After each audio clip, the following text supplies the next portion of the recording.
জীবনমোহন বাবু রোজ রাতে তার ঘরের মধ্যে কার উপস্থিতি অনুভব করতেন? কেই বা রাতের বেলা তার ঘরে প্রবেশ করত?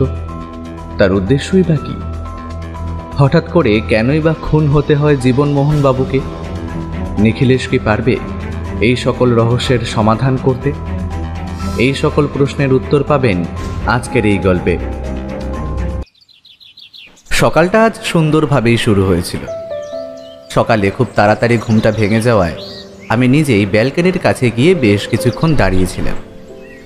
রোদের আলোটা যখন এসে ব্যালকনির উপরে প্রথম পড়ল, তখন দেখি নিখিলেশ উঠে পড়েছে।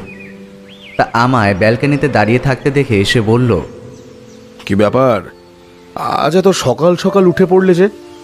আমি নিখিলেশের কথায় সামান্য হেসে বললাম, আরে তেমন কিছু নয়, এমনি ঘুমটা রাতের দিকে এসেছিল, তারপর ভোরবেলা ভেঙে যেতে আর শুয়ে থাকলাম না। শরীরটা কেমন যেন ম্যাচ ম্যাচ করছিল। নিখিলেশ এসে ব্যালকনিতে আমার পাশে দাঁড়ালো, তারপর বলল, কাল রাতে একবার দাসবাবু টেলিফোন করেছিলেন। পুলিশের একটা কেস রয়েছে, তবে কেসের ব্যাপারে যতটা শুনলাম তাতে আমার মনে হয় হাতে কেসটা নেওয়ার কোনো ইচ্ছে নেই, কিন্তু পুলিশ কমিশনার যদি চাপ দেয় তাহলে বাধ্য হয়ে কেসটা নিতে হবে। তোমার নিজেরও তো এখন কোনো কেস নেই, তা নিয়ে নাও, তারপর না হয় দেখা যাবে। মন চাইছে না, বুঝলে তো, মন চাইছে না। কেমন যেন মনে হচ্ছে কোনো একটা কেস হাতে আসতে চলেছে, আর তাছাড়া এই কেসটায় তেমন কিছুই নেই। বাড়ির চাকর খুন করে জিনিসপত্র নিয়ে পালিয়েছে, এবার চাকরকে খুঁজে বার করতে হবে। আমি কি আর সাহায্য করতে পারি? সে কোথায় কোথায় যেতে পারে সেই সম্ভাব্য জায়গাগুলোর কথা পুলিশকে আগেই বলে দিয়েছি। তার বাইরে আমার আর কিছু করার নেই। আমি তো তার পিছনে ছুটতে যাব না, তাই না? আমারও কেমন জানি কাল থেকেই মনে হচ্ছিল কোনো একটা বিপদে আমরা আবার পড়তে চলেছি। আসলে স্বপ্নের সাথে যে আমাদের বাস্তব জীবনের একটা সূক্ষ্ম সম্পর্ক আছে, সেটা একটা বইতে পড়েছিল। নিখিলেশ আমার কথায় হো হো করে হেসে উঠে বলল, এই বড় সমস্যা, বুঝলে? বইতে যা লেখা থাকে তার সবকিছুই তোমরা চট করে বিশ্বাস করে ফেলো। যেটা লেখা থাকে সেটাকে কখনো ব্যবহার করে দেখার চেষ্টা করো না, কিংবা তার ব্যাপারে খোঁজ খবর নেওয়ার চেষ্টা করে দেখো না যে আসলে যা লেখা আছে তা কি সত্যি না সমস্তটাই মিথ্যে। শুধু শুধু বইতে মিথ্যে কথা লিখতে যাবে কেন? এই ব্যাপারটা তোমায় এখন এভাবে আমি বোঝাতে পারবো না, পরে অন্য কোনো এক সময় বলবো। তবে এটুকু জেনে রেখো, তুমি যেটা সত্যি বলে ভাবছো সেটা অন্য কারোর কাছে মিথ্যে হতেই পারে, আবার অন্য কারোর মিথ্যে তোমার কাছে এসে সত্যি হয়ে যেতে পারে। ব্যাপারটা তেমনই যে লিখেছে সে সত্যি ভেবেই লিখেছে, অথচ সেই সত্যিটা সবার জন্য নাও হতে পারে। নিখিলেশ মাঝে মাঝে এমন সব কথাবার্তা বলে যার মাথা মুন্ডু আমি কিছুই বুঝতে পারি না। আজও এমন একটা কথা বলে মাথার ভেতরটা গোলমাল পাকিয়ে দিচ্ছিল। কিন্তু নিখিলেশের কথা বেশিক্ষণ শুনতে হলো না। ততক্ষণে রামদয়াল বোধহয় ঘুম থেকে উঠে পড়েছিল। ব্যালকনির কাছে এসে আমাদের দাঁড়িয়ে থাকতে দেখে একবার গলা খাঁকড়িয়ে বলল, দাদা বাবুরা, হাত মুখ ধুয়ে আসেন, আমি আপনাদের জন্য চা নিয়ে আসি। তারপর চা নিয়ে আমরা ব্যালকনির সামনেই দুটো চেয়ার টেনে বসলাম। এ কথা ও কথা চলতে চলতে কখন যে সময় পেরিয়ে গেল। এক ভদ্রলোক এসে আমাদের বাড়ির গেট দিয়ে ভেতরে ঢুকলেন। নিখিলেশের ঘরে আমি আর নিখিলেশ এক মনে বসে বসে একটা গুরুত্বপূর্ণ বিষয় নিয়ে কথা বলছিলেন। একটু আগেই বৌঠান আমাদের জন্য চা দিয়ে গেছে। চায়ের কাপে চুমুক দিতে দিতে নিখিলেশ একটা সিগারেট ধরালো। তারপর সেই সিগারেটের একটা লম্বা টান দিয়ে বলল, তুমি কি কিছু বুঝতে পারলে অমরজিৎ? ভদ্রলোক এতক্ষণ ধরে আমাদের যা বলে গেলেন তার সমস্ত কিছু যে আমি বুঝতে পেরেছি তা কিন্তু এখনো মনে হচ্ছে না। নিখিলেশের কথায় আমিও একটু চিন্তিত হলাম, কারণ একটু আগে আমাদের কাছে এক ভদ্রলোক এসে যে কথা শুনিয়ে গেলেন তা আসলে সত্যি না মিথ্যে সে কথাটাই আমরা এখনো বিশ্বাস করতে পারিনি। এমন একটা অদ্ভুত কথা যে সেটা বিশ্বাস করার মতো কোনো কারণই থাকতে পারে না। নিখিলেশের দিকে তাকিয়ে বললাম, শুধু একটা ব্যাপার আমি কিন্তু বুঝতে পারছি, ভদ্রলোক যে কোনো একটা বিপদে রয়েছেন সেই কথাটা তো সত্যি, আর তার বাড়িতে যে একটা খুন হয়ে গেছে আর সেক্ষেত্রে তো তুমি পুলিশের কাছ থেকেও ব্যাপারটা জানতে পারবে। তিনি তো আর শুধু শুধু মিথ্যা কথা বলবেন না। মিথ্যে কথা তিনি বলবেন না সেটা আমি জানি, কিন্তু তিনি যা বলে গেলেন তার সবকিছুই তো তুমি শুনতে পেলে। রাতের বেলা তার ঘরের মধ্যে কেউ একটা এসে ঢুকেছে, কিন্তু তার ঘরের দরজা সকালে ভেতর থেকে বন্ধ। তাহলে বন্ধ ঘরের মধ্যে কেউ যদি একটা এসে ঢোকে, তার কোনো মোটিভ থাকবে না, আর শুধু শুধু সেই কাজটা করতে যাবেই বা কেন?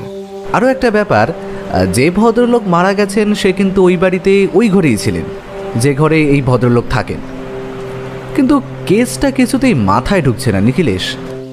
একটা কাজ করা যাক, ভদ্রলোক তো তার বাড়ির ঠিকানা দিয়েই গেলেন, কাল একবার ভদ্রলোকের বাড়িটা ঘুরে আসি না হয়।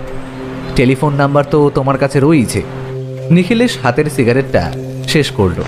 সিগারেটের অবশিষ্ট অংশটা টেবিলের একপাশে রেখে দিয়ে নিখিলেশ তারপর বলল, ব্যাপারটার মধ্যে যে একটা অদ্ভুত কোনো রহস্য রয়েছে সেটা বোঝা যাচ্ছে। তবে দুটো জিনিস হতে পারে, হয় এই কেসে এমন একটা কিছু বেরিয়ে আসবে যা এর আগে আমরা কখনো দেখিনি কিংবা ভাবতে পারিনি, আর তা না হলে এদের মধ্যে কেউ একজন মিথ্যে কথা বলছে। একটা কথা তুমি লক্ষ্য করেছিলে? যখনই রাতের কথা ওই ভদ্রলোক বলছিলেন তখনই কেমন যেন একটা ভয় দেখা যাচ্ছিল তার চোখে। কিছু একটা নিখিলেশ বলতে যাচ্ছিল, তার আগে আমাদের ঘরে এসে ঢুকলো বৌঠান। চায়ের কাপ তুলে নিতে নিতে বলল, কি ব্যাপার বলো তো তোমাদের? সকালে যে ভদ্রলোক এলেন তিনি যে একটা সমস্যা নিয়ে এসেছেন সেটা বুঝতে পারছিলাম, আর চা দিতে এসে তোমাদের কিছু কথা শুনেছি। তবে আসল ব্যাপারটা কি বলো তো? বৌঠান কথা বলতে বলতে চায়ের কাপ একপাশে রেখে আমাদের পাশের যে শূন্য চেয়ারটায় সেই ভদ্রলোক একটু আগে পর্যন্ত বসেছিলেন সেটায় বস। তারপর নিখিলেশের দিকে তাকিয়ে রইল কৌতূহলী চোখে। নিখিলেশ একটু গলা খাঁকড়িয়ে দুটো হাত মাথার পেছনের দিকে রেখে বলল, অমরজিৎ, তুমিই বরং ব্যাপারটা খুলে বলো, আমিও শুনি, তাহলে আমারও একবার ব্যাপারটা বোঝা হয়ে যাবে, বুঝলে? যদি তুমি কোনো কিছু বলতে ভুলে যাও তাহলে সেটা না হয় আমি মনে করিয়ে দেব। বৌঠান আমার দিকে তাকিয়ে রইল। আমি বলতে শুরু করলাম, আসলে সকালে সেই ভদ্রলোক আসার পর থেকে পরপর যা কথাবার্তা হয়েছিল সেটাই আমি বৌঠানকে বলে চলেছিলাম।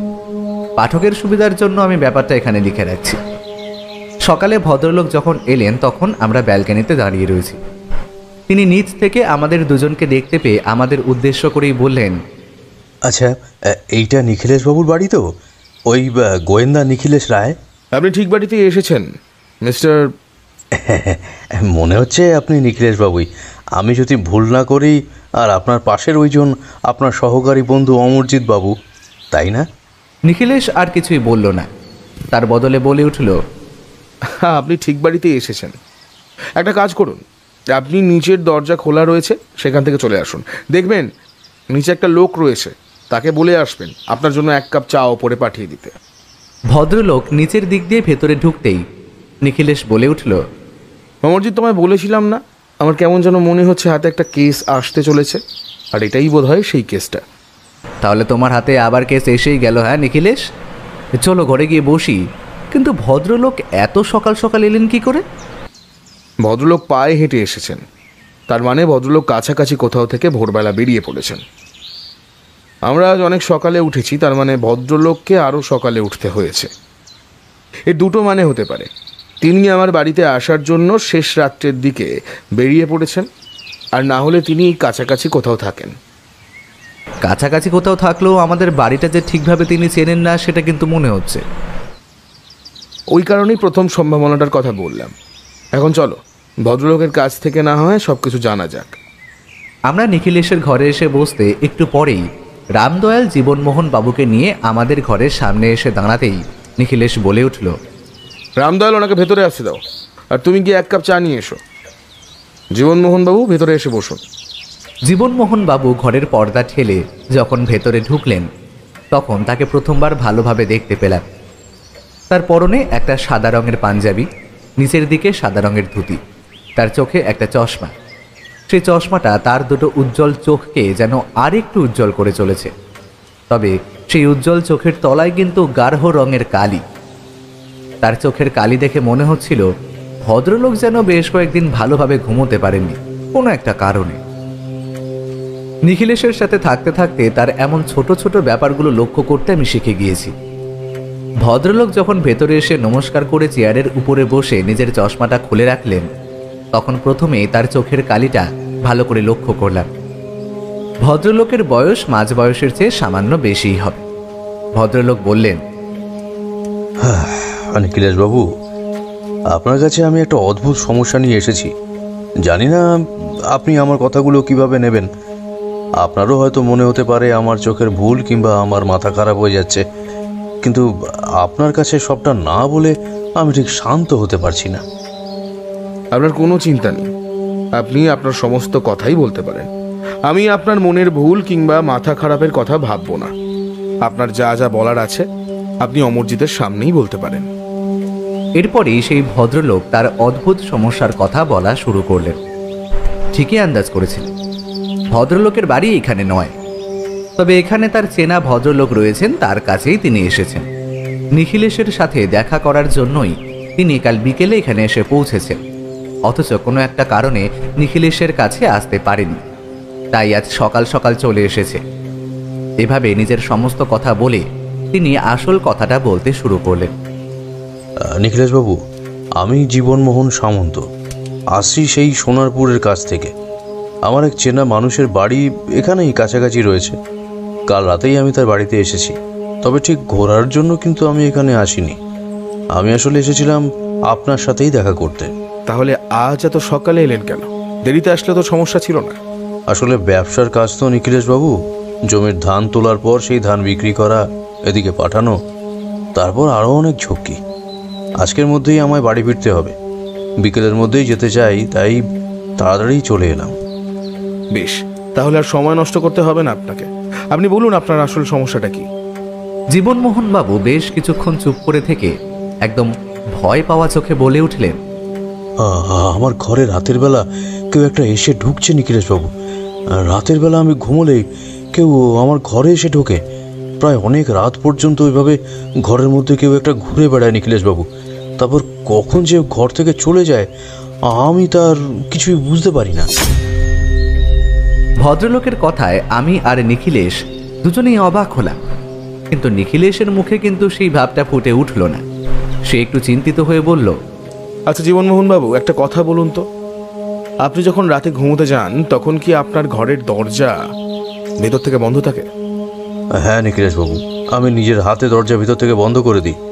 আর আমার স্পষ্টভাবে মনে থাকে, কারণ পরদিন সকালে যখন আমি ঘর থেকে বের হই তখন দরজা নিজের হাতে খুলে ঘর থেকে বের হতে হয় আমাকে। আপনার বাড়িতে আর কে কে আছে? আমার বাড়িতে আমার স্ত্রী আছেন, আর একটি কন্যা সন্তান রয়েছে। আমার কন্যার বয়স ওই 12-13 মতো হবে। এই সময় ভদ্রলোককে মাঝপথে থামিয়ে দিয়ে আমি প্রশ্ন করলাম, আচ্ছা জীবনমোহন বাবু, আপনার স্ত্রী কিংবা কন্যা এরা কি কখনো আপনার ঘরে রাতের বেলা এসেছে?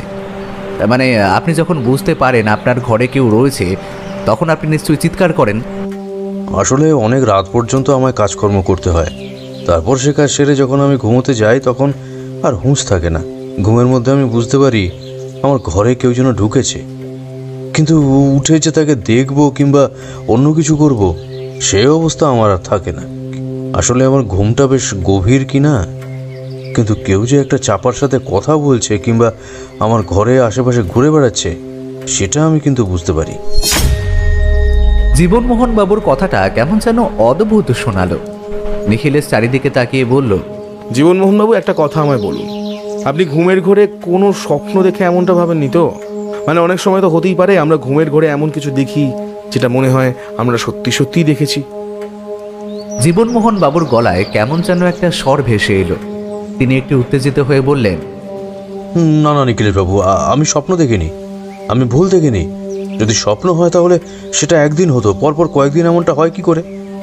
আপনি জানেন আমি ভালোভাবে ঘুমোতে পারছি না। ঘুমের মধ্যে বারবার ভয় কেঁপে উঠছি। ভাবছি যে আমার ঘরে যে ঢুকেছে সে যদি আমায় খুন করে বসে তাহলে। কিন্তু আপনি তো নিজেই বলেছেন আপনি ঘরের মধ্যে কাউকে দেখতে পেয়েছেন, সে ব্যাপারে আপনি নিশ্চিত নন। আর ঘরের দরজা ভেতর থেকে বন্ধ থাকে যদি, তাহলে বাইরে থেকে কেউ ভেতরে আসবে কি করে? সে আমি জানি না, কিন্তু আমি স্পষ্ট দেখেছি একদিন আমার দুটো চোখ ঘুমে জড়িয়ে এলেও আমি অনেক কষ্ট করে দুটো চোখ খুলেছিলাম। ঘরের মধ্যে অন্ধকার, কিন্তু কোথা থেকে যেন চাঁদের আলো আসছে বলে মনে হচ্ছিল। আর সেই চাঁদের আলোয় আমি দেখতে পেয়েছিলাম ঘরের মধ্যে কালো রঙের একটা ছায়া মতো দাঁড়িয়ে রয়েছে। তারপর আমার আর কিছু মনে নেই।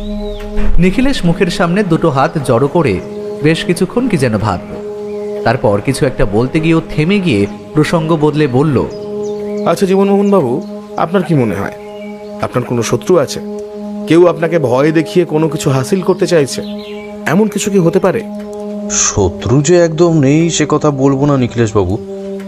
আসলে আমি যা ব্যবসা করি আমার ওখানে আরও কয়েকজন সেই ব্যবসাই করে। আমি চাষিদের ফসলের দাম একটু বেশিই দিই, আর সেই কারণে সবার সাথে আমার একটু লেগেই থাকে। তবে এসব তো সব ব্যবসাতেই থাকে, কিন্তু তার সাথে আমার ঘরের মধ্যে কারো ঢুকে আসার ব্যাপারটা তোর কোনো যোগসূত্র আমি দেখতে পাচ্ছি না। তাহলে এই গোটা ব্যাপারটায় আপনি কি অনুমান করতে পারছেন? নিখিলেশবাবু, আমার বাবা বেশ কয়েক বছর আগে মারা গেছেন। আমার মনে হয় আমার বাবা তাহলে আমার কাছে মাঝে মাঝে ফিরে আসছে, কিছু বলতে চাইছে। নিখিলেশ এই কথায় একবার হেসে উঠতে গিয়েও চুপ করে গেল। তারপর একটু গলা খাঁকড়িয়ে নিয়ে কঠিন গলায় বলল, দেখুন জীবনমোহন বাবু, এই সমস্ত ব্যাপার কিন্তু আমি বিশ্বাস করি না। আপনার ঘরে রাতের বেলায় কেউ ঢুকে আসছে, সেটার দুটো কারণ হতে পারে। প্রথমত হতে পারে আপনি যা বুঝতে পারছেন তার সমস্যাটাই আপনার অনুমান। আপনি স্বপ্ন দেখছেন সে কথা আমি বলছি না, কিন্তু আপনার কাজের চাপ কিংবা বিভিন্ন ধরনের অন্যান্য কারণে আপনার মনের মধ্যে ব্যাপারটা তৈরি হয়ে থাকতে পারে, তাই রাতের বেলা আপনার মনে হচ্ছে।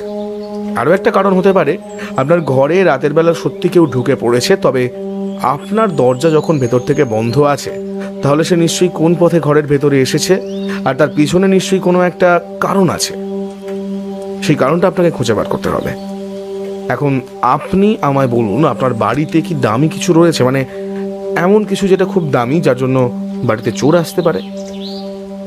নিখিলেশবাবু, তেমন যদি কিছু থেকেও থাকে সে ব্যাপারে আমি কিছুই জানি না। আমার বাবাও আমার মতো এই ব্যবসাই করতেন। আমি বাবার ব্যবসা হাতে নিয়েছি, তবে বাবার একটা শখ ছিল। বাবা চাইতেন এখানে ওখানে ঘুরে বেড়াতে। বাবা মারা যাওয়ার পর আমার চেনা কিছু আত্মীয়দের কাছ থেকে জানতে পেরেছিলাম বাবার কাছে একটা সোনার গণেশ ছিল। সেই সোনার গণেশ বাবা কোথায় রেখেছেন তা কিন্তু আমি জানি না। সেটা আমি বাবার কাছেও কোনোদিনও দেখিনি, এমনকি বাবা তার কথা আমার কখনো বলেনওনি। কিন্তু আমার সেই আত্মীয়রা সে কথা আমাকে অনেকবার বলেছিল। বাবার ঘর আমি খুঁজে দেখেছি, কিন্তু সেখানে কোথাও কিছু নেই। যদি তেমন কিছু থেকেও থাকে সে ব্যাপারে আমি কিছুই জানি না নিখিলেশবাবু। এখন আপনি আমার কাছে ঠিক কিরকম সাহায্য চাইছেন বলুন তো? আমার ইচ্ছেটা একটু বেয়াড়া ধরনের নিখিলেশবাবু। আমি জানি আপনি ব্যস্ত মানুষ, হুটহাট এখানে ওখানে বেরিয়ে পড়ার মতো সময় আপনার কাছে নেই, কিন্তু আমি চাই আপনি আমার সাথে একবার আমার বাড়িতে চলুন। সেখানে গিয়ে সমস্ত ব্যাপারটা দেখে এই সমস্যার কিছু একটা সমাধান আপনি হয়তো করতে পারবেন। না হলে রীতিমতো ভয়ে ভয়ে আমার দিন কাটাতে হচ্ছে। ঘুমিয়ে পড়লেই আমার বিছানার আশেপাশে কেউ যেন ঘুরে বেড়াচ্ছে। সে যদি কোনো এক সময় আমায় আক্রমণ করে বসে। বউ মেয়ে নিয়ে বাস করি নিখিলেশবাবু, যদি আমার কিছু হয়ে যায় তাহলে ওরা তো পথে বসে যাবে। নিখিলেশ চুপ করে কি যেন ভাবতে লাগলো। আমি আর জীবনমোহন বাবু দুজনেই অধীর আগ্রহে যেন অপেক্ষা করতে লাগলাম। আমি মনে মনে ভেবে চলেছিলাম ব্যাপারটা আসলে কি হচ্ছে। আসলে এই ব্যাপারটা বেশ রহস্যময়, এর অতি সাধারণ কোনো সমাধান হতেই পারে না। নিখিলেশ বলল, জীবনমোহন বাবু, আপনার সাথে আমি বেরিয়ে পড়তে পারি, তবে আজ আমার পক্ষে যাওয়া সম্ভব নয়। আপনার তো কাজ রয়েছে, আপনি আজই বাড়ি ফিরে যাবেন। আপনার বাড়ির ঠিকানা আমায় দিয়ে যান।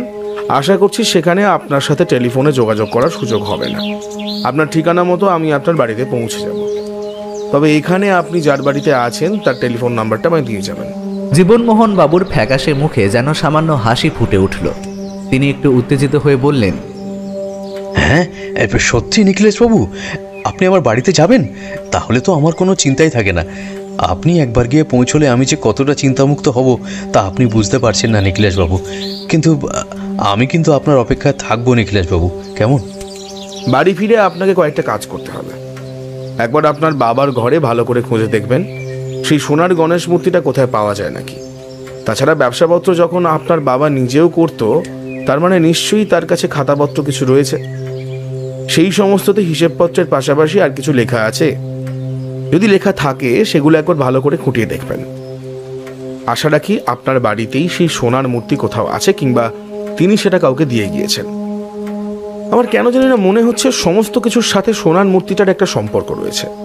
আর একটা কথা, যখন রাতের বেলা ঘুমোতে যাবেন তখন ঘরের দরজা যেমন বন্ধ করে ঘুমোচ্ছেন তেমনই ঘুমাবেন, তবে ঘরের জানলাগুলো খোলা রাখবেন। আর রাতের বেলা যদি কিছু বুঝতে পারেন সঙ্গে সঙ্গে চিৎকার করে আপনার স্ত্রীকে ডাকবেন। আমি জানি আপনি হয়তো ভাবছেন চিৎকার চেঁচামেচি করলে আপনার লজ্জার কারণ হতে পারে, সেই কারণে আপনি চিৎকার চেঁচামেচি করে কাউকে ডাকেননি।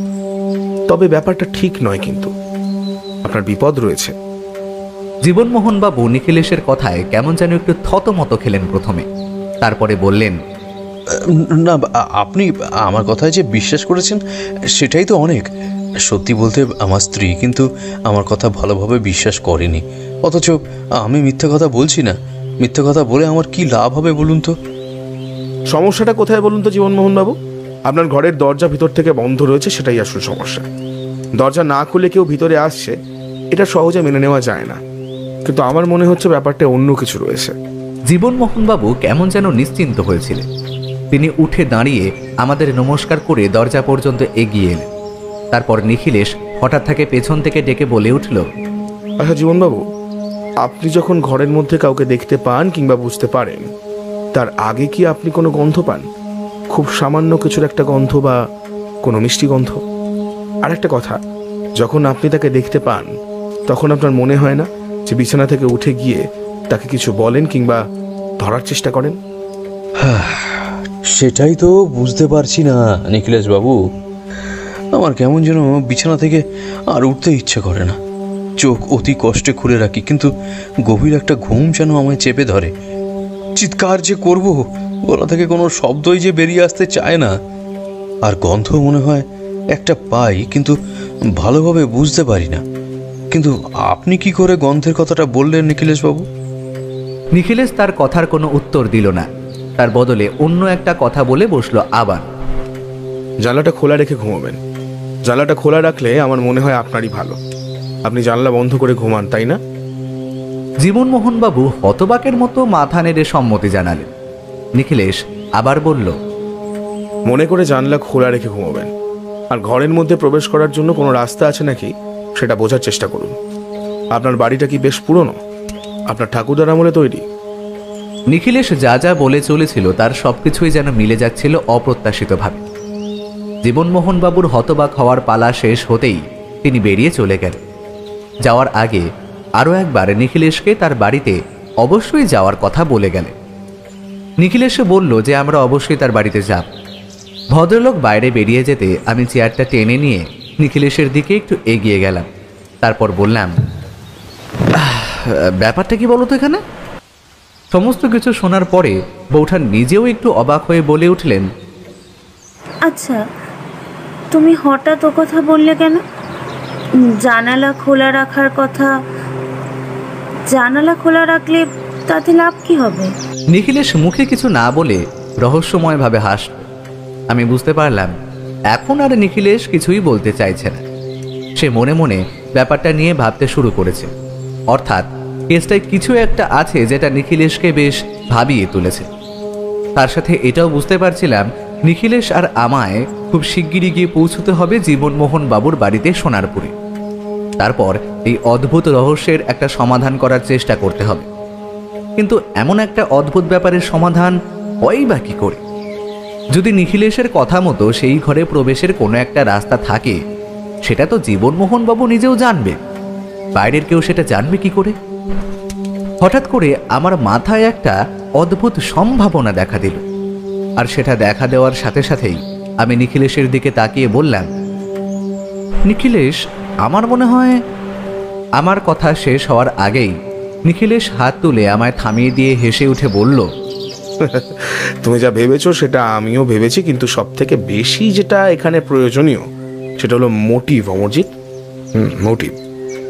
তুমি যাকে দোষী বলে মনে করছো তার কাছে কিন্তু কোনো মোটিভ নেই। সে যদি ওই সোনার মূর্তি উদ্ধার করতে পারে তাহলে কিন্তু সেটাও বাড়িতেই থাকবে, তার বাইরে তো কোথাও যাওয়ার কথা নয়। আর শুধু শুধু জীবনমোহন বাবুকে ভয় দেখিয়ে কোনো লাভ নেই তার। তো তুমি ভুল ভাবছো অমরজিৎ। আমি অবাক হলাম না, কারণ নিখিলেশ যে আমার মতোই অনুমান মাঝে মাঝে করতে পারে সেটা আমিও জানি। আর আমার যেটা মনে এসেছে সেটা নিশ্চয়ই নিখিলেশ একটু আগেই ভেবে ফেলেছে। তাই আমি আর কিছু বললাম না। নিখিলেশ বলল, জীবনমোহন বাবু এখানে যে ভদ্রলোকের বাড়িতে ছিলেন তার সাথে একবার কথা বলা দরকার। তার কাছ থেকে বেশ কয়েকটা ব্যাপারে খোঁজ খবর নিতে হবে। তবে আজ আর সেখানে যাওয়ার কোনো প্রয়োজন নেই। আজ বিকেলের দিকে জীবনমোহন বাবু বাড়ি ফিরে যাবেন বলেছেন, তাই আজ থাক। কাল সকালে আমরা সেই ভদ্রলোকের কাছে যাব। তারপর যদি মনে হয় তাহলে আমাদের সোনারপুর যেতেই হবে। তবে আমার মন বলছে অমরজিৎ, আমাদের সেখানে যেতেই হবে। সত্যি বলতে আমার মনও কিন্তু ঠিক একই রকম কথাই বলছিল। বারবার মনে হচ্ছিল আমাদের সেখানে গিয়ে পড়তে হবে। তবে আরও একটা ব্যাপার মনে হচ্ছিল, সেটা হলো এই কেসে যেন এখনো অনেক কিছু বাকি রয়ে গেছে। সবকিছু এখনো আমরা যেমন জানতে পারিনি, ঠিক তেমনই এরপরেও আরও কিছু ঘটা বাকি আছে। বারবার মনে হচ্ছিল জীবনমোহন বাবুর কোনো বিপদ ঘটে যাবে না তো। একটু পরেই নিখিলেশ কোথায় যেন একটা বেরিয়ে পড়ল। কেস হাতে আসার সাথে সাথেই তার মাঝে মাঝে এমন বেরিয়ে পড়াটা আমার ঠিক ভালো লাগে না। আমিও তখন নিজের মতো নিজের কাজে মন দিলাম। দুপুরবেলা যখন খেতে বসলাম তখনও নিখিলেশ ফিরে আসেন। বৌঠান রাগে গজগজ করতে করতে বলে চলল, একবার বেরিয়ে পড়লেই তো হলো, বাড়ি ফেরার কথা তো আর মনেই থাকে না। দুপুর হলো, স্নান নেই, খাওয়া নেই, কোথায় গিয়ে কি করছে কে জানে। আমি একটু আমতা আমতা করে বললাম, আসলে নতুন যে কেসটা হাতে এসেছে সেই কেসের ব্যাপারেই বোধ হয়। আমার কথা শেষ হওয়ার আগেই যেন ঘরের মধ্যে একটা বাজ পড়ল। বৌঠান বলে উঠল, তাই তো, ওনার যখন ইচ্ছা হবে বেরিয়ে পড়বে, আর আমি রান্না করে এভাবেই বসে থাকি। স্নান খাওয়াটা সময় মতো করে নিলেই তো হয়। বাকি তো আর আমি কখনো কিছু বলি না। তুমি তো ওর ওপর নজর রাখতে পারো। আমার মুখ থেকে প্রায় বেরিয়ে যাচ্ছিল, আমি নজর রাখবো নিখিলেশের উপর, সেটা আবার হয় নাকি? ও কখন যে কোথা থেকে কি করে বসবে তার টিকিটিও আমি ছুতে পারবো না। আর আমায় তুমি বলছো নিখিলেশের উপর নজর রাখতে। মনে মনে এই সমস্ত কিছু বললেও মুখে বললাম, আচ্ছা আচ্ছা বৌঠান, তুমি রাগ করো না, নিখিলেশ ফিরুক, আমি আমি নিখিলেশের সাথে কথা বলছি, তুমি রাগ করো না তো, শান্ত হও। কিন্তু ফিরে এলো একদম সন্ধ্যার দিকে। তারপর কোনো রকম স্নান সেরে তার বসার ঘরে বসে অভ্যেস মতো সকালের খবরের কাগজের পাতা উল্টাতে উল্টাতে চায়ের কাপে চুমুক দিচ্ছিল। ঠিক সেই সময় আমি ঘরের দরজার কাছে দাঁড়িয়েছিলাম। বললাম, নিখিলেশ, বৌঠান কিন্তু আজ খুব রেগেছিল। তা তুমি এত দেরি করলে কেন? কোথায় গিয়েছিলে? একটা ব্যাপারে খোঁজ নিতে গিয়েছিলাম, সে কাজটাতে অনেকটা দেরি হয়ে গেল। তবে সেটা করতে গেলাম বলেই আর একটা নতুন কথা জানা গেল। কি কথা? জীবনমোহনবাবুর বেশ কয়েক ঘরা আত্মীয় এই কলকাতা শহরেই আছে। তাছাড়া তার অনেক আত্মীয় রয়েছে একটু গ্রামের দিকে, তবে তাদের সবার সাথে জীবনমোহনবাবুর বেশ ভালো যোগাযোগ আছে। এমনকি তারা মাঝে মাঝে জীবনমোহনবাবুর বাড়িতেও আসেন। কিন্তু এই খবরটা আমাদের এই কেসে ঠিক কিভাবে সাহায্য করতে পারে সেটা তো আমি বুঝতে পারছি না। জীবনমোহনবাবুর বাড়িতে যে ওই সোনার গণেশ মূর্তিটা আছে সেটা কিন্তু অনেকেই জানেন, অথচ জীবনমোহনবাবু নিজে সে সম্পর্কে এতটা উদাসীন, সেটা কেন বুঝতে পারছি না। তার বাবা মারা গেছে প্রায় আজ থেকে বছর 7 হবে। এতদিন পর্যন্ত তিনি সোনার মূর্তিটা খোঁজার চেষ্টা করেননি কেন? তিনি বলেছিলেন তিনি শুধু তার বাবার ঘরটাই খুঁজে দেখেছেন, তার বাড়ির নিশ্চয়ই আরো অনেক জায়গা আছে, সেখানে তিনি খুঁজে দেখেননি। নাকি তিনি আমাদের কাছ থেকে ব্যাপারটা লুকিয়ে গেলেন? কোনো কারণে হয়তো তিনি ব্যাপারটা ঠিক মনে করতে পারছিলেন না। তুমি তো দেখতেই পাচ্ছিলে ভদ্রলোক কেমন যেন চিন্তিত রয়েছে। নিখিলেশের মুখে কিন্তু চিন্তার ভাঁজ পড়ল। সে মুখের সামনে হাত জড়ো করে যেন নিজের মনেই বলে উঠল, জীবনমোহনবাবু সমস্ত ব্যাপারে একটু বেশি উদাসীন। তার ঘরে রাতের বেলা কেউ ঢুকে পড়েছে, অথচ সেই ব্যাপারটা তিনি রাতের বেলা তার বাড়ির কাউকে জানাচ্ছেন না। পরদিন সকালে তিনি তাদের জানাচ্ছেন, অথচ ততক্ষণে ঘরে কে ঢুকেছিল তার কোনো প্রমাণ থাকছে না। তিনি একজন ব্যবসায়ী মানুষ, তার টাকা খুব একটা কম নয়। তিনি তার সমস্যা নিয়ে কাছাকাছি পুলিশের কাছে যাচ্ছেন না, অথচ তিনি এত দূরে আমার কাছে এলেন। আরো একটা ব্যাপার আমার মনে খটকা দিচ্ছে, তবে সেই ব্যাপারটা এখন বলা ঠিক হবে না, আরো কিছু না জানা পর্যন্ত। আচ্ছা, কাল সকালে একবার আমরা রাধামোহন বাবুর বাড়িতে যাব। এই রাধামোহন বাবু আবার কে? কাল সকালে যদি তোমার কোনো কাজ না থাকে তাহলে আমার সাথে বেরিয়ে পড়ো, তাহলে জানতে পারবে রাধামোহন বাবু আসলে কে।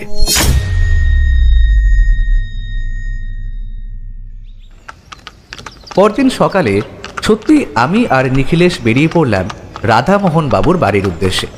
তবে সেখানে পৌঁছানোর আগে পর্যন্ত নিখিলেশ কিন্তু একবারও মুখ খোলেনি, অথচ আমি রাস্তায় একবার তাকে জিজ্ঞাসা করেছিলাম। গোটা কেসটাই কিন্তু কেমন যেন এলোমেলো নিখিলেশ। এই জীবনমোহন বাবুর অনেক কিছুই রহস্যময় বলে মনে হচ্ছে, জানো তো। তার ঘরে কেউ ঢুকেছে, কেন আর কোথা থেকে সেটাও জানা নেই। তার স্ত্রী এই ব্যাপারটা সম্পর্কে একটু বেশিই উদাসীন। তিনি যা বলছেন সেটা যদি সত্যি হয় তাহলে তো ভয়ের কারণ রয়েছে, অথচ তার স্ত্রীর ব্যাপারটা তেমন আমল দিচ্ছে না কেন? আরও একটা ব্যাপার, কিন্তু সেটা এখন মনে পড়ছে না। খানিকক্ষণ আগে পর্যন্ত ব্যাপারটা নিয়ে আমি ভেবে চলেছিলাম, কি যেন ছিল। নিখিলেশ আমার কথার উত্তর না দিয়ে আমাদের ভাড়ার গাড়ি থেকে সামনের দিকে আঙুল দেখিয়ে বলে উঠল, দেখো দেখো, ওই বাড়িটার প্রাচীরের গায়ে যে আম বাগান রয়েছে সেখানে বেশ আম হয়েছে। কেমন আমের মিষ্টি গন্ধে চারপাশটা মম করছে, দেখতে পেয়েছো? নিখিলেশ যে এমন একটা সময়ও আম নিয়ে কেন পড়লো সেটা আমি বুঝতে পারলাম না। তবে তার কথায় সেদিকে তাকাতেই দেখতে পেলাম সত্যিই গাছ প্রায় ভরে গিয়েছে, বেশ কিছু আমও পেকে গেছে। তার একটা গন্ধ এতটা দূর পর্যন্ত এগিয়ে এসছে। আমরা গাড়িতে করে যখন গিয়ে পৌঁছলাম রাধামোহন বাবুর বাড়িতে, তখন রাধামোহন বাবু একরকম বাড়ির বাইরে দাঁড়িয়ে আমাদের জন্যই বোধহয় অপেক্ষা করছিলেন। আমরা যেতেই রাধামোহন বাবু এগিয়ে এসে বললেন, আরে আরে নিখিলেশ বাবু, আসুন আসুন আসুন, আপনার জন্যই অপেক্ষা করছি। আপনার বাড়িটা চিনতে সামান্য অসুবিধা হতো বটে, তবে জীবনমোহন বাবু ঠিকানা দিয়ে এসেছিলেন, তাই খুব একটা সমস্যা হলো না। চলুন তাহলে ভেতরে বসে না হয় কথা বলা যাক। হ্যাঁ হ্যাঁ, ভেতরেই আসুন, কোনো সমস্যা নেই। আমারই বলা উচিত ছিল প্রথমে, কিছু মনে করবেন না। হ্যাঁ বলেই রাধামোহন বাবু সামান্য হাসলেন। কিছু কিছু মানুষ আছে যাদের হাসিটা দেখতে বড্ড ভালো লাগে। রাধামোহন বাবু তেমনই একটা মানুষ, যেন মনে হয় এমন হাসি দেখলে সমস্ত চিন্তা ভাবনা সব কিছু মাথা থেকে সরে যায়। রাধামোহন বাবুর চেহারাটা সামান্য গোলগাল, তার মাথার লম্বা চুল প্রায় কাঁধ পর্যন্ত এসে পড়েছে, ফর্সা মুখ, সুন্দর মুখশ্রী, আর সেই মুখে একটা হাসি যেন সবসময় লেগেই আছে। তিনি হাত দেখিয়ে আমাদের গেট খুলে ভেতরে নিয়ে গেলেন। তারপর আমরা যখন তার সাথে এসে তার বাড়ির একটা ঘরে বসলাম, তখন রাধামোহন বাবু বলে উঠলেন, নিখিলেশ বাবু, আমি যে আপনার কত বড় ভক্ত আপনি তা জানেন না। আর এই অমরজিৎ বাবুর লেখা পড়েই তো প্রথমে আপনার কথা জানতে পেরেছিলাম। তারপর আপনি যখন এই কাছেই একটা হীরের চুরি তদন্ত করলেন না, মনে আছে? সেই সোনার দোকান থেকে হিরে চুরি গিয়েছিল, তারপর সেই... একটু বসুন আপনারা, আমি এই চাটা নিয়ে আসি। আসলে আপনাদের জন্য চা করেই রেখেছিলাম, সামান্য একটু গরম করতে হবে, কিছু মনে করবেন না, একা মানুষ আর কি। রাধামোহন বাবু পাশের ঘরে বোধহয় রান্নাঘরের দিকেই চলে গেলেন। আমি বললাম, এই ভদ্রলোক বড় অদ্ভুত, তাই না? তার মুখে কেমন একটা হাসি যেন সবসময় লেগেই আছে। শুধু রাধামোহন বাবু নয়, জীবনমোহন বাবু বড়ই অদ্ভুত। প্রথম দিন আমাদের বাড়ি এসেছিলেন, তাই আমরা ঠিকভাবে বুঝতে পারিনি। তার সম্পর্কে যা যা খোঁজখবর জোগাড় করা হয়েছে তাতে আমার তেমনটাই মনে হয়েছে। হয়তো খোঁজ নিলে দেখা যাবে জীবনমোহন বাবুর বাবাও একটু অন্য ধরনের মানুষ ছিলেন। আর যে রাধামোহন বাবুকে দেখছো, এই রাধামোহন বাবু আসলে জীবনমোহন বাবুর কাকার ছেলে। কিন্তু আমি ভাবছি অন্য কথা। নিখিলেশ কি একটা ভাবছে, সেটা কিন্তু আর খুলে বলল না। রাধামোহন বাবু একটু পরেই চা নিয়ে এসে আমাদের সামনে চা রাখলেন। তারপর নিজেও একটা চায়ের কাপ তুলে নিয়ে বললেন, বলুন নিখিলেশ বাবু, আপনি আমার কাছে ঠিক কি কি জানতে চান, আর দাদা আপনার কাছে গিয়ে ঠিক কি কি বলেছে বলুন তো। জীবনমোহন বাবু আমাদের কাছে এসে ঠিক যা যা বলেছিলেন সেটাই সংক্ষেপে নিখিলেশ রাধামোহন বাবুকে শোনাল। এই কথায় রাধামোহন বাবু কেমন যেন একটু অবাক হয়ে তারপর বললেন, দাদার ওই এক সমস্যা, বুঝলেন তো নিখিলেশ বাবু, এই মাঝে মাঝে অনেক কিছু সে ভুলে যায়, কিংবা এমন কিছু বলে বসে যেটা আসলে হয়নি। দাদা কিন্তু মিথ্যে কথা বলে না। আসলে আমার কাকারও এমন একটা রোগ ছিল, সে রোগের নাম কি তা তো আমি জানি না। তবে এখন শহরে থাকি, বিভিন্ন লোকজনের সাথে মেলামেশা করি, আর তা থেকে জানতে পেরেছি আসলে এমন একটা রোগ নাকি আছে। তা সেসব কথা থাক, দাদা আপনাদের যা কথা বলেছে তার সব কিছুই কিন্তু সত্যি। অন্তত দাদা আমাকেও সেই কথাগুলোই বলেছে। দাদার সাথে যে আমি তার বাড়িতে গিয়ে ব্যাপারটা দেখব তাহার উপায় নেই। আমি একটা কারখানায় ওই সুপারভাইজারের কাজ করি নিখিলেশ বাবু, ছুটি একদমই নেই। সপ্তাহে একটা দিন ছুটি থাকে, তাও এমনই একটা কাজ, বুঝতেই পারছেন। ছুটির দিনে অর্ধেক সময় ওই হিসেবপত্র দেখাশোনা এসব করতে করতেই চলে যায়। আমার পক্ষে দাদার বাড়িতে গিয়ে দেখাটা সম্ভব হচ্ছে না। তাই দাদা যখন আমার কাছে এসেছিল আগের বার, তখনই আমি দাদাকে আপনার কথা বলেছিলাম। তখন তার কাজের চাপ ছিল, তাই আপনার কাছে যেতে পারিনি। এবার তাই সে আপনার সাথে দেখা করার জন্যই এখানে এসেছিল। সেটা না হয় ঠিক আছে, কিন্তু আপনার দাদা মানে জীবনমোহন বাবু অত রাতে আপনার বাড়িতে এলেন কেন? সে কি, দাদা তো রাতে আমার বাড়িতে আসেনি। দাদা তো আমার বাড়িতে এসেছিল পরশুদিন বিকেলে। সে বলেছিল তার এদিকে কোথায় একটা কাজ রয়েছে, তা বিকেলের দিকে বেরিয়ে সেই কাজটা মিটিয়ে তারপর সে আবার আমার কাছে এসেছে। অত রাতে তো আর আপনার বাড়িতে পাঠাতে পারি না, তাই পরদিন সকালে পাঠালাম। তাকে আবার বিকেলে বেরিয়ে পড়তে হবে। বুঝতেই পারছেন, ব্যবসায়ী মানুষ, সকাল সকাল ঘুম থেকে উঠে যাওয়ার অভ্যেস রয়েছে, তাই সকালে উঠেই সে চলে গেছে। আপনার দাদা ব্যবসায়ী মানুষ হতেই পারে, তার সকালে ওঠার অভ্যাস আছে, কিন্তু তার চোখের তলায় কালি পড়েছে। বোঝা যায় তার রাতে ভালো করে ঘুম হচ্ছে না। অথচ যে মানুষটা বাড়িতে ঘুমোতে পারছে না ভালোভাবে, সে মানুষটা আপনার এখানে ঘুমানোর সুযোগ পেল, অথচ তারপরেও সকালে উঠে পড়লো কেন? শুধুমাত্র কি একটা ভয়, নাকি এর পেছনে অন্য কারণ রয়েছে? নিখিলেশের কথা শেষ হলো বটে, কিন্তু আমার কেমন যেন মনে হচ্ছিল নিখিলেশ আরো কিছু একটা বলতে চাইছে, কিন্তু সেটা না বলেই নিখিলেশ চুপ করল। রাধামোহন বাবু বলে উঠলেন, না নিখিলেশ বাবু, সে ব্যাপারে তো আমি কিছুই বলতে পারবো না। দাদা খালি বিকেলে আমার বাড়িতে এসে কিছুক্ষণ ছিলেন, তারপর কোন একটা কাজে বেরিয়ে পড়েছিলেন, রাতের দিকে ফিরলেন। সকালে আপনার বাড়ি হয়ে এখানে এসে খেয়ে দিয়ে বেরিয়ে পড়লেন। আসলে কাজ থেকে তো আমি ফিরে আসি বিকেল বিকেল, সন্ধে রাত বাড়িতেই থাকি, তারপর সকালে বেরিয়ে পড়ি। দাদা যেদিন আমার কাছে গিয়েছিলেন সেদিনের সকালটা আমার ছুটি ছিল। কারখানায় কি একটা উৎসব হয়েছিল, তবে সেটা দুপুরের দিকে। আর আজ আমার ছুটি রয়েছে, তাই আপনাদের আজ আসতে বললাম। রাধামোহন বাবু তার কথা শেষ করলেন। এদিকে আমাদের চা খাওয়াও প্রায় হয়ে গেছে। চা খাওয়া কিন্তু তখনও বাকি রয়েছে, কারণ নিখিলেশ কি যেন একটা ভেবে চলেছে। রাধামোহন বাবু সেটা দেখে নিখিলেশের দিকে সামান্য তাকিয়ে হেসে বললেন, কি ব্যাপার নিখিলেশ বাবু, এত কি চিন্তা করছেন? আচ্ছা, আপনার দাদার বাড়িতে যে সোনার গণেশের মূর্তিটা রয়েছে, কিংবা থাকতে পারে বলে অনুমান করা যায়, সেটা সম্পর্কে আপনি ঠিক কতটা জানেন? ওই বাড়িতেই মূর্তিটা থাকতো। আর সত্যি বলতে ছোটবেলা তো আমার ওখানেই কেটেছে। তারপর বাবা মারা যাওয়ার পরে আমি নিজেও কাকার কাছে মানুষ হয়েছি। সত্যি বলতে গেলে দাদা আর আমার মধ্যে বয়সের পার্থক্য ছাড়া খুব একটা বেশি ফারাক নেই। দাদাকে অনেকটা আমার মতোই দেখতে। আমার বাবা এবং কাকা মানে দাদার বাবাকেও দেখতে অনেকটা একই রকম ছিল। তারপর আমি কাজের জন্য শহরে চলে আসি, ততদিনে কাকা মারা গেছে। দাদা নতুন বিয়ে করেছে, সেখানে গিয়ে পড়তে আর ইচ্ছে হলো না। আমার কারখানার কাজটা হয়ে যাওয়ায় সেখান থেকেই আমার সব কিছু হয়ে যায়। নিখিলেশ বাবু, শুধু শুধু দাদার কাছে গিয়ে পড়ব কেন? আর সম্পত্তির কথা যদি বলি, তাহলে বাড়ির অর্ধেক সম্পত্তি দিতে দাদার কিন্তু কখনোই আপত্তি নেই। দাদা নিজেও আমায় সে কথা বলেছে। তবে আমি ওসব চাই না। একা মানুষ, বিয়ে থা করিনি, বিয়ে করার ইচ্ছে নেই, এভাবেই গোটা জীবনটা কেটে যাবে। তবে সোনার গণেশ মূর্তিটা অনেক ছোটবেলায় আমি মনে হয় একবার দেখেছিলাম।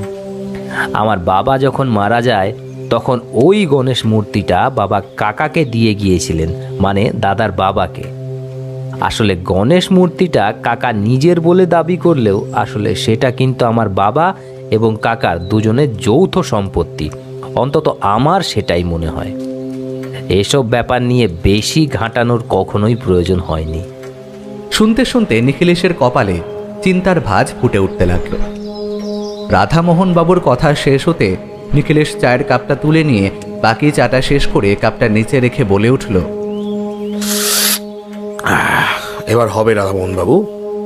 আমার মনে হয় আপনাদের সেই সোনার মূর্তির পিছনে আরো কেউ পড়েছে। কেউ একজন ওই সোনার মূর্তিটার কথা জানতে পেরেছে, কিন্তু সেটা ঠিক কোথায় আছে সে ব্যাপারে বোধহয় এখনো কোনো কিছুই জানতে পারেনি। আর সে যাই হোক না কেন, ওই বাড়ির ব্যাপারে সে খুব ভালোভাবেই জানে। নিখিলেশের কথায় শুধু রাধামোহন বাবুই নয়, আমিও কেমন যেন অবাক হলাম। নিখিলেশ এত জোর দিয়ে এমন একটা কথা বলছে কি করে সেটাই বুঝতে পারছিলাম না। রাধামোহনবাবু অবাক হলেও তার মুখের হাসিটা কিন্তু আবার ফিরে এলো। সেভাবেই তিনি বললেন, দেখুন নিখিলেশবাবু, সেটা যদি হয় তাহলে দাদার একটু সাবধান থাকা দরকার। কারণ সোনার মূর্তি যায় যাক, কিন্তু প্রাণটা গেলে তো সেটা আর ফিরে পাওয়া যাবে না। কিন্তু আমার মনে হয় না দাদা জানে মূর্তিটা কোথায় আছে। দাদা জানলে সে কথা নিশ্চয়ই আমায় বলতো, আর অন্য কেউই বা জানবে কি করে?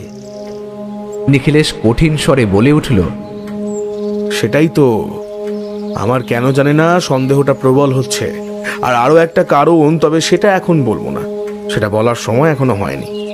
আচ্ছা, এর মধ্যে যদি আপনার দাদার কাছ থেকে কোনো রকম কোনো খবর পান কিংবা কোনো কিছু মনে পড়ে, তার ব্যাপারে আমায় তাহলে জানাবেন।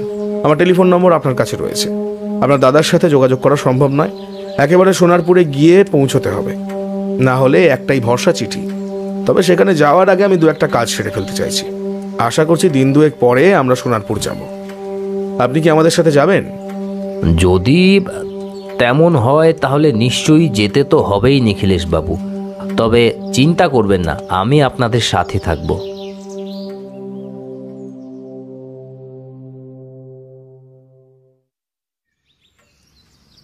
বাড়ি ফেরার পথে নিখিলেশ একটাও কথা বলল না। বাড়িতে ফিরে নিজের ঘরের চেয়ারে বসে বলল, অমরজিৎ, ব্যাগপত্র গুছিয়ে রাখো, আর যা কাজ রয়েছে কালকের মধ্যে সেরে ফেলো। আশা করছি পরশুদিনই আমাদের সোনারপুরের উদ্দেশ্যে বেরিয়ে পড়তে হবে। তবে একটা চিন্তা, এই 2 দিনের মধ্যে জীবনমোহনবাবুর কোনো বিপদ না ঘটে যায়, তাহলে কেসটা সম্পূর্ণ হাতছাড়া হয়ে যাবে। কেসের ব্যাপারে আর কিছুই খুঁজে পাওয়া যাবে না। আচ্ছা, তুমি যে রাধামোহন বাবুর বাড়িতে বললে তোমার মনে হচ্ছে অন্য কেউ ওই সোনার মূর্তির ব্যাপারে জানে, সে ব্যাপারে তুমি এতটা নিশ্চিত হলে কি করে? নিখিলেশ কিছু একটা বলতে যাবে, তার আগেই হঠাৎ করে টেলিফোনটা বেজে উঠল। নিখিলেশ উঠে গিয়ে টেলিফোনে কথা বলতে লাগলো। আমি বুঝতে পারছিলাম অপর প্রান্ত থেকে কেউ এমন একটা খবর দিয়েছে যেটা শুনে নিখিলেশ উত্তেজিত হয়ে পড়েছে। তাই আমি চেয়ারে সোজা হয়ে বসলাম। নিখিলেশ রিসিভার নামিয়ে রেখে সামনের চেয়ারে এসে বসে শূন্য দৃষ্টিতে আমার দিকে তাকিয়ে বলল, অমরজিৎ, আর অপেক্ষা করা যাবে না, আজই আমাদের সোনারপুরের উদ্দেশ্যে বেরিয়ে যেতে হবে। আমি অবাক হয়ে বললাম, কিন্তু কেন, আবার কি হলো? নিখিলেশ তার চেয়ারে হেলান দিয়ে মাথাটা পেছনের দিকে ঝুঁকিয়ে শান্ত গলায় বলল, জীবনমোহনবাবু কাল রাতে খুন হয়েছে, আর তার ঘরের আলমারিটা ভাঙা রয়েছে। এতটা পর্যন্তই নিখিলেশ বলেছিল। তারপর আর কিছু বলেনি। বাকিটা পরে জানতে পেরেছিলাম। তবে তখনই আমরা উঠে পড়েছিলাম সোনারপুর যাওয়ার জন্য তৈরি হতে। কিন্তু এর পরও যে আরও কি কি অপেক্ষা করছিল আমাদের জন্য, তখনও আমরা সেটা জানতাম না।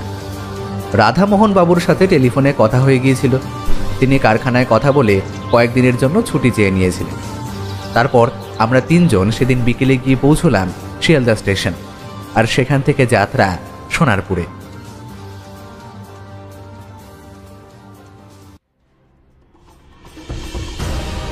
শুনছিলেন লেখক সুকান্ত দাসের কলমে নিখিলেশ ও অদ্ভুত লোক গল্পের প্রথম পর্ব। সম্পাদক